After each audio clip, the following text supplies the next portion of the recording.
বর্তমানে সোশ্যাল মিডিয়ায় 11 বছর বয়সী শুভা নামের মেয়েটিকে নিয়ে আলোচনা সমালোচনায় ভরপুর। যে মেয়ে নিখোঁজ বলে কত পোস্ট হলো, এদিকে তার খোঁজ পাওয়া গেল নওগাঁর এক ছেলের সাথে। তাকে যখন জিজ্ঞাসা করা হলো সে কেন বাড়ি থেকে চলে এসেছে, তার উত্তর ছিল তার নাকি বাড়িতে ভালো লাগে না।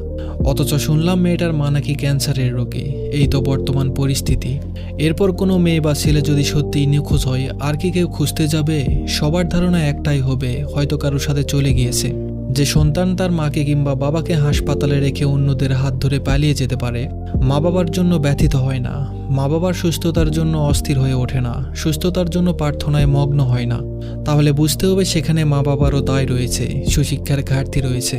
তাকে হয়তো হজরত বাইজিদ বোস্তামির জীবনী বা ঘটনা শোনানো হয়নি বা জানানো হয়নি যে বাইজিদ বোস্তামির মা ঘুমের ঘরে পানি খেতে চেয়েছিলেন বলে সারা রাত মায়ের জন্য পানির গ্লাস হাতে দাঁড়িয়েছিলেন মায়ের শিওরে। মাকে ডেকে পর্যন্ত দেননি যাতে মায়ের ঘুম নষ্ট না হয়। দাঁড়িয়েছিলেন যাতে মমতাময়ী মা পানি খেতে যাওয়ার সাথে সাথে পানি দিতে পারেন। শুভা মেয়েটি যে ঘটনা ঘটিয়েছে তার দায়ভার আমাদের সকলের, কারণ আমরা আমাদের সন্তানদের সুশিক্ষায় শিক্ষিত করতে পারি না। আমাদের উচিত সন্তানদের সুশিক্ষায় শিক্ষিত করার পাশাপাশি চোখে চোখে রাখা, যাতে এমন ঘটনার দ্বিতীয়বার রচনা না হয়। ধন্যবাদ সবাইকে।